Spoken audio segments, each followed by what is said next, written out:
L'objet que j'aime particulièrement au musée de l'agriculture et de l'alimentation de Saint-Germain-du-Bois, antenne de l'écomusée de la Bresse bourguignonne, est le bouquet de Saint-Éloi, témoignage du savoir-faire de nos ancêtres.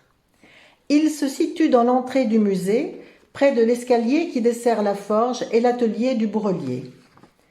Cette pièce, réalisée en fer, technique forgée-assemblée, mesure environ 130 cm de hauteur. Elle provient des établissements Maté de Pont-de-Vaux. Elle était l'enseigne de la maréchalerie au XIXe siècle. Mais qu'est-ce qu'un bouquet de Saint-Éloi ?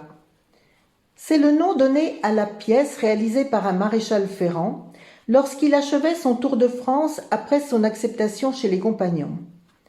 Ce chef-d'œuvre devait mettre en avant les différentes techniques que celui-ci avait acquises durant ses années d'apprentissage, avec une difficulté volontairement élevée de démontrer son habileté.